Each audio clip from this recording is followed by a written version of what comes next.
been engaging the government over a period of time, and previously they started some engagement with the government, I think along with their twin brothers, the NLC, to try and get some sort of, I think we generally have used the word palliatives, or things that would reduce the impact on the Nigerian, on the everyday Nigerian, with respect to the new some of the policies that the government have implemented, specifically the removal of subsidies.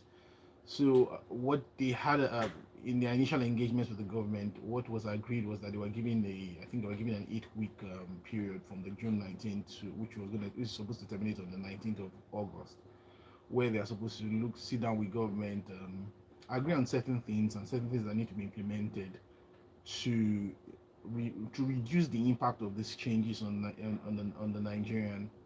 And what the president of the union, Mr. Festus Osifo, is saying is that there's not been enough traction on some of their discussions on Ahimie. So they said they've set up committees, they've deliberated, they have some of the papers are coming out, or they expect some reports from some committees, but they're not seeing enough traction, they're not seeing enough movement. And he's doing the usual, which is threatening that they would go on the usual labor, the usual actions if they do not see anything by the 19th of August. So I think Nigeria should just write down the 19th of August and pencil it down and just wait to see what happens afterwards. But yes, in making his point, he's actually made some things which I think are very important to note. He's pointed out what appears to be a lack of. I'm looking for the better word to describe this. So, in removing subsidy, the argument has always been that this system, or the system we had in place, was enriching a few and didn't seem to be helping the majority of Nigerians. And in putting that down, obviously we knew that Nigerians were going to get into a tighter situation financially, at least as the government promises in the meantime, or in the short to medium term, while they try and sort out issues long term. Now, one of the things that has happened obviously is that most of the masses have been asked to obviously cut their coats, take the increased cost on their, take the increased cost and try and manage around it. But what he's been complaining about obviously is that from the point of the government and the point of both from the executive and from the legislative, we've not seen the same attempt to try and cut their costs. From their own point of view, are still seeing the legislature having large budgets for vehicles, for new everything, increasing their own budgets. The government also doesn't seem to be slowing down on its own expenses, and the people are being asked to reduce their expense. And I think it's a valid point. I know that I raised this some weeks ago, and somebody actually told me I was majoring in the minor, if I recall. But I think also optics are actually quite important also when you govern people. And the truth is that there are two ways to do things. When you're looking at the budget, there are two approaches. You increase your revenue on one side, or you reduce your cost, or you can do both at the same time. At the moment, Nigeria is trying to increase its revenue, but you don't increase revenue short term. We will not be able to achieve increase in revenue short term. So the first thing that you can do actually is reduce your cost, especially when you're asking the people on the ground, on the streets, to reduce their costs, to manage their costs, because the truth is that most of them don't even have revenue to spend. We're asking them to take the burden. So we also need to see the government also take some of this burden. What we're expecting and hoping, really, because I just keep using the word hope, because hope seems to be our strategy in Nigeria, that between now and the 19th of August, we will see some of these programs being rolled out and actually being implemented. But I also want to task the TUC to question some of these things that are coming out, some of these promises. We are going to be, obviously, Uade is going to be taking some stories about palliatives. And we need to question some of these palliatives. Are they just short-term handouts? Or are they things that will really move the needle for the everyday Nigerian long-term? Will they solve that problem that needs to be sorted out? Because I have my questions around it. But yes, the government also needs to take a look at itself and show Nigerians that we're all on the same boat together. They are not on the yacht and the rest of us are on a small canoe trying to paddle our way to the shores. Thank you for that, Chibuzor. And still on palliative-related matters, from the Daily Post, Kwara rolls out multi-billion naira palliatives to cushion effects on citizens. And the next story is from Vanguard, subsidy removal. The Ogun State government has announced also a series of palliatives for civil servants, pensioners, and people of the state, again, to help cushion the effects of the subsidy removal. teach the man how to fish rather than give him a fish. Because after some time, what happens is that you don't have enough fish to give to him, and then you give him a fish that is rotting at the head. And this is what we see. Reading through both stories, all I've seen is, of course, they've set out a template. Everybody would, all the states will speak to it differently. Some have come out quickly to say this is what we're doing. The standard is 10,000 to public workers, and then you start to wonder. So, how many people work for the public service, and how many people, generally contribute to the economy of Ogun State or Kwara State? The template also says, oh, they should work out the modalities so that at least 20% of their staff every week or once every day, are not at work. So are they going to start a 4-week working? Are they going to start a 4-day working week? If that's the case, that means rosters will not have to be drawn up, which is more work that needs to be done. When rosters are drawn up, of course, there's going to be more cost that is going to be incurred in terms, because it's not like you're going to send these things on top of your phones or electronically. Most of them will be printed and put on. Some of the ministries and the agencies who don't have the what's called notice boards will build new ones. Anyway, that's by the side. But the thing continues to be, you can't continue to dash out cash. Are you with me? And inflation is not slowing down. By the end of this July, we had inflation went up by about how much? About 0.3% between May and June, and that's because we haven't. The MBS said they hadn't affected the effect of fuel subsidy. They hadn't put in the effect of the exchange rate managed float exchange rate. So when this comes in, everybody is looking at inflation in the direction of late 20s, early 30s, and so for the next 3 months or for the next 6 months or for how long this will continue, 10,000 naira every day. I was listening to you this morning, and part of Ogun State is, we're going to start to fix roads. It's ridiculous that you're telling me that you're going to do your job as part of palliative for me to be able to do business or run business. And at the end of the day, you come back at the end of every month and say, oh, you're earning money, you're not paying taxes. This is taxpayers' money. Are you with me? And it's not only those in the public service that pay taxes. So let's get some things right. Yesterday, the results of Unilever came out. Loss. We're waiting for the results of some of these big corporations coming out. Maybe the banks are the ones who would declare the profit. But the manufacturing sector is taking a huge hit. Most of the things they use are imported. The cost of FX has gone up. Cost of fuel, diesel has already gone up. Energy costs are going up all over the place. And we're talking about 10,000 naira palliative. Government needs to spend on infrastructure. Do you understand? To bring in more people. See, if we're going to build roads, you will give out one huge contract. That why don't we use some form of direct labor to create, I was telling you, it was just off air before we came in. Growing up, I knew that there were 3 grades of roads in most world. A, B, C. C is really important because that's where you open up villages and small places so that they can, their economic activities can start to grow and move it towards the semi-urban into urban area. Today, you can't even drive in the so-called urban areas. Look at the roads in Lagos, and that's why Ogun State is promising us as part of palliative that they are going to emergency fixing of the road. The governors should do their work. They should stop. And this, like I said, this is just a template that we put out there. You moved it from the federal government and then you moved it to the state, and everybody is coming out now. We're starting palliative. We're reacting to prices of practically everything has gone up. Right.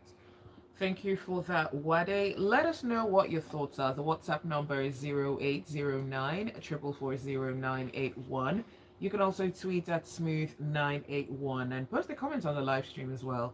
It's up on our YouTube channel. It's smooth981 FM Lagos.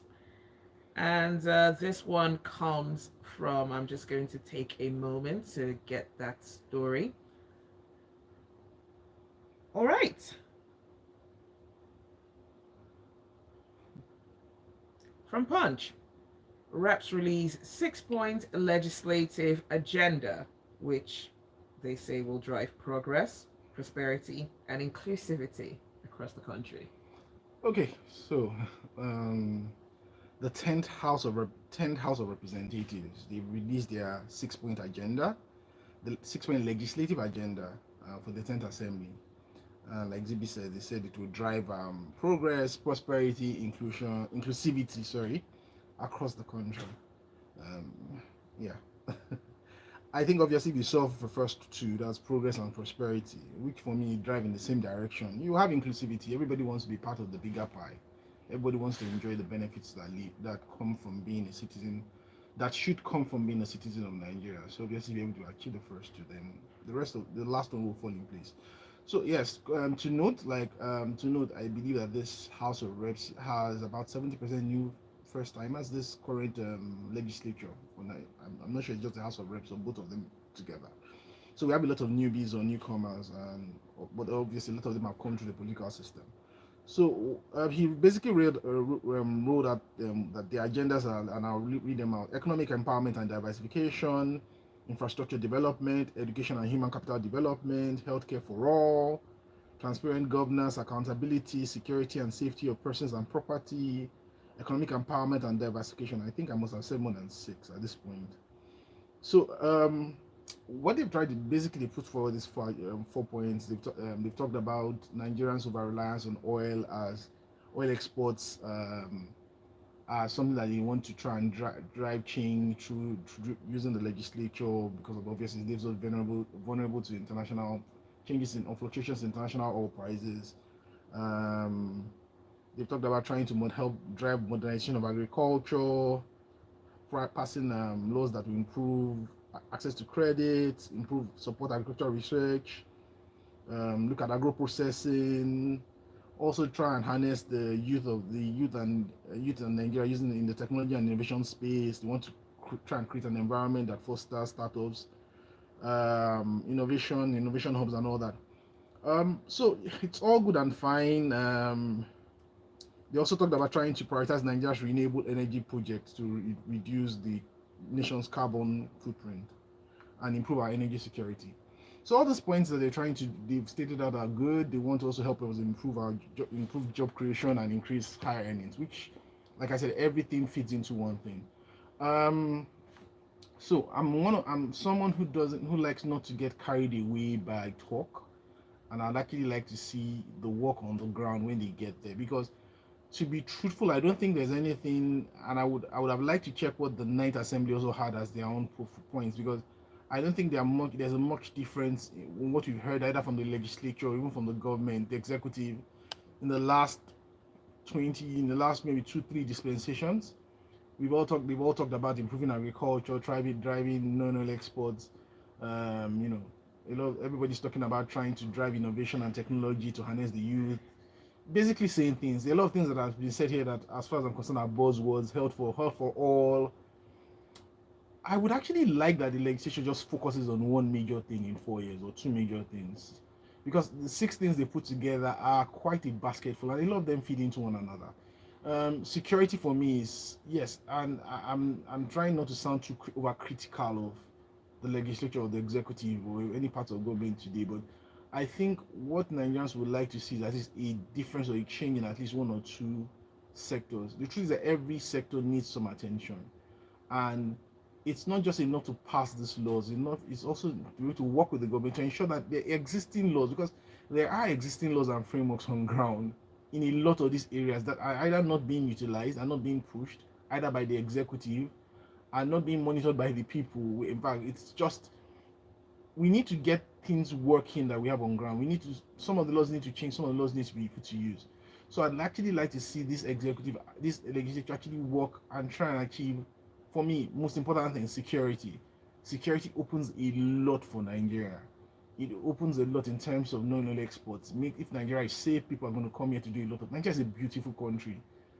people will take advantage of that to bring other people down to this country. If we can guarantee that Nigeria is safe and secure, farmers would go back and go back to their lands. People will invest money into agriculture. The government, yes, why you need to create the environment, which is what they need to do. A lot of these things will happen once people know that they are secure and they can put their money if they put their money on the ground, they would get returns back for it. So yes, let's see what the legislation will come out with in the next 4 years. I hope they're going to walk the talk and not just talk the talk. Nigerians are tired of the talk. Thanks for that, Chibuzor. Message coming through. I can't see a name here, but it says the real solution to the inflationary pressures brought about by the two policy changes is to bring the cost of transportation of people, goods, and services down by converting our mass transit to CNG-powered vehicles. Sorry, I'm going to. CNG is a good thing to do. I'm not going to criticize CNG. No, but it's a brilliant thing to do. But do you have the infrastructure to do it instantly? You know, when I also heard that as part of the Ogun State palliative, we're going to, then you would take taxpayers' money. Yes, you are free. You would take taxpayers' money. It's not only the state buses. You would you would use taxpayers' money to finance private sector investment in buses. So transport is a huge chunk of the cost, and that's true. So CNG comes in as that silver bullet that seems to solve all problems. But you know, in a country where we've not even sorted out what are the means of transport that we have, so you see like for instance in Lagos State, there's a back and forth into getting rid of the yellow buses, bringing in the blue buses. Government is looking who's going to bring in the buses. On one hand, we have the government spending a huge chunk of their budget to buy buses and now give people at subsidized prices, or not recoup the money. Nobody is even clear if the last, I know 2 governors ago, I think the governor before this last one bought a huge chunk of buses and vehicles. I'm not sure anybody's clear how the repayment or how these monies have been gotten back. And it's not to be saying that there should be some investment into some social interventions. But when we start touting things, which I'm a bit careful about, as silver bullets, Right. saying that bringing CNG is going to solve the problem, it will solve part of the problem because some of the problems existed even before subsidy removal. Let's not trick ourselves. The cost of food has started going up. This triggered it. Inflation did not start when we removed subsidy; it just spiked. So we still have issues on ground that need to be sorted out. So let's say it's good. Those are interventions that they would work, and like what they said, they don't start overnight and won't happen overnight. So let's look at it that way. You're listening to Freshly Pressed on Smooth 98.1. Do stay with us. The show continues shortly. I get irritated. Sorry, I'm at work. So I'm sorry? I'm at work. Oh, it's fine. I think I'm finding it a bit challenging if we just, somebody pushes an idea And then people it just becomes, everyone starts repeating it. Oh, this is going to solve it. It's the way It's like removal. it's came. like Yes. electric vehicle. Yes. I saw an electric bus in Lagos. You won't maintain the one that people know how to fix. Once that thing breaks down, that's the end. I told somebody that my experience. You don't with even have BRT enough is- electricity. You will have spike in electricity. You will burn the whole bus. My now. experience when they first started BRT buses years ago, I used There are a to lot of mobile apps out there. take a bus from Falomo down to Awolowo, and each time because I would sit down, bring out my laptop, tablet, work. I knew it was going to be 2 hours, but I'm going to use it working and doing something profitable. I get to my destination, but I stopped because one, it wasn't predictable, two, they weren't enough, and three, all of a sudden the quality started dropping. We are not focused on quality in Nigeria. Look at BRT buses. People are complaining. Even the ones that they pay, that they say has AC, they are not using the They AC. switch off the Wow. AC. Yes, they switch off the AC. Wow. It was one of the problems I had because I wanted you They walk- switched off the AC. It's raining. They have to open the windows, otherwise they will die inside the bus. Oh my days. So it's one of those things we don't see. Nigerians need to know what quality is and demand quality. We don't know we can't define Quality quality. in everything is so shoddy and it's like accepted. What story am I taking there? Because I'm distracted. Okay, let's do 5 for you. Which one is that one? 5 is Nimasa. I mean, environment. Yeah. Okay, yeah, I can do that one. I saw that one yesterday. Okay. You're listening to Freshly Pressed on Smooth 98.1. You're listening to Freshly Pressed on Smooth 98.1. Sometimes you just have to say it again. All right. Let us know what your thoughts are. The WhatsApp number is 0809 440 You can also tweet at smooth981. Our analysts this morning, Uade and Chibuzor from Business Day. The Nigerian Midstream and Downstream Petroleum Regulatory Authority has introduced 4 additional regulations in line with the Petroleum Industry Act, and these are meant to address the environmental and safety concerns in the sectors. So, there had been this issue between the upstream and the mid and downstream issue. So now that has been cleared. Ahimie. So everybody knows where their work starts and where it ends. Brilliant regulations for the downstream, midstream and downstream sector towards safety, towards environmental protection. But there's one thing, and so this is really important that Nigerians also start to take cognizance of this. The last one talks about the midstream downstream environmental remediation fund regulation. Sets out the establishment of the financial contribution of the fund for midstream and downstream operations. Who are the people to bear that cost? Players in the industry. Additional cost of doing business. Who is it going to translate to? No. I saw this yesterday, and that's the first thing. Don't get me wrong. It's important that we do that. It's important that we set the standards. But the government is going to create a new fund. Who are the people that are going to pay this? So I think it's a common thread in a lot of the government regulations. It's like the, what do you call it? The student loan. The government tends to want to create these things, and the question is, how do we fund them? When you think, how do we fund? We'll trade back to the private sector. Yeah. And the problem is that you see a lot of the fund guys in private sector. I'm already paying for TED fund. I'm already paying for this. I'm paying TED fund. I'm paying my regular taxes. I pay VAT. You force me to collect VAT. You force me to collect it. All these are cost of doing business. So the Nigerian when Nigerian wants to buy his Milo, wants to buy airtime or whatever he's doing, those costs will be transferred back to the Nigerian. Yeah. So I know that obviously there's the new committee on taxes, the government, one of the things is for the government to look at what, and try and remove these duplications of tax. But it's something the government also needs to think about. We need some of these things, but the truth is, for me, is that we've had all sorts of reports come out. We have too many MDs, a lot of them duplicate their work. We had the one on foreign affairs, that we had a minister somewhere, we had somebody was heading something and junketing. Sorry, I'm going to pause before Zibby comes for my neck. So, but we have too many of those duplication posts, and at times it looks like job for the boys or the girls. So what you do is that you have a Department of Environment in the Ministry of Environment. Then you have a, what do you call them? Agency. No, not an agency. What do you call all these? Yeah, you have an MDA somewhere whose work is to do the work of those who are in the ministry that set out the policies. So they come out and set out their own guidelines based on the origin. So there are too many things. And the problem is, what it causes a lack of productivity, because the guy in the ministry sits down and says, you know what, I'm not going to do the work so that this guy can take the shine. Exactly. And then that one goes out and says, oh, I need to raise money. So he goes around looking for businesses and say, oh, you're not doing this, and then those ones will tell you, oh, but the ministry has done an inspection and they've cleared us. No, we're a different body, and this is how it goes on. Like I said, I'm not against these regulations, but that last one, how do you fund it? Let's not think about regulations and then say, oh, the only way we can fund it is XYZ.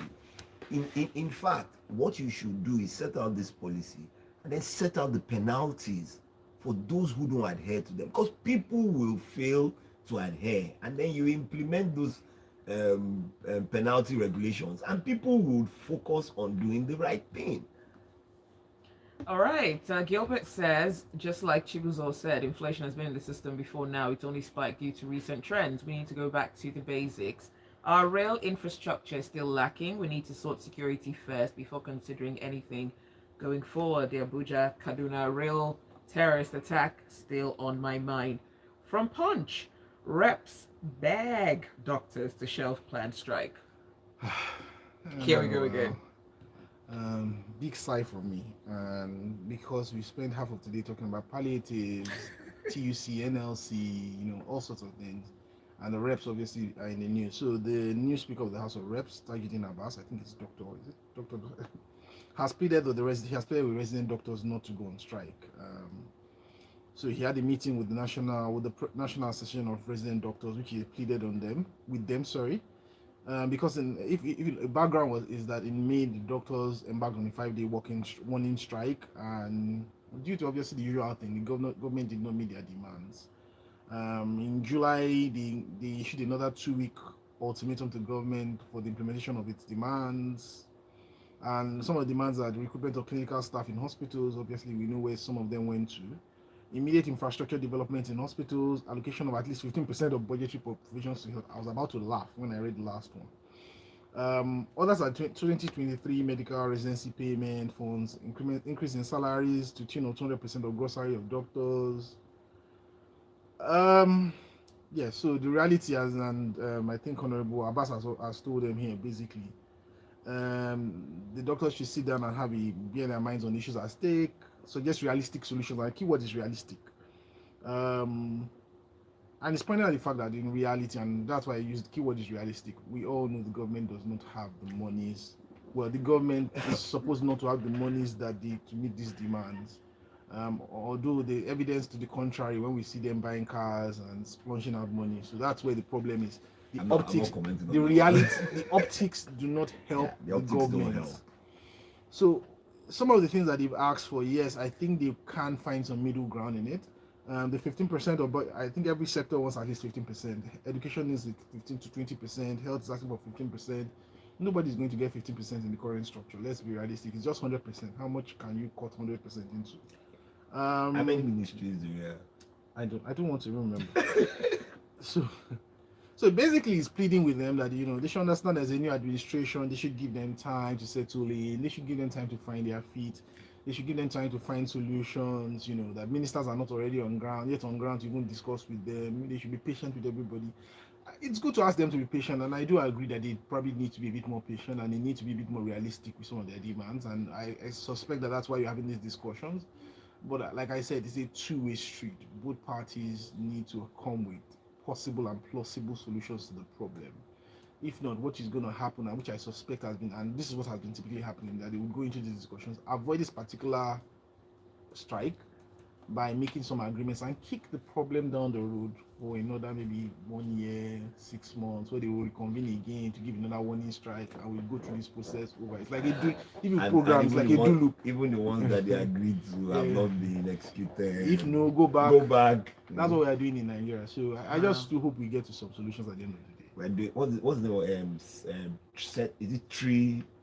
If not, go here. That's what we're doing. Otherwise, come back. That's what we're doing. All right, well, that is all the time for Freshly Pressed this morning. Thanks for your messages. Thank you for listening. And of course, special thanks to our analysts, Uade and Chibuzor, for joining us. Thank you very much. Thank you. You stay with us. There's a lot more to come on the Smooth Breakfast.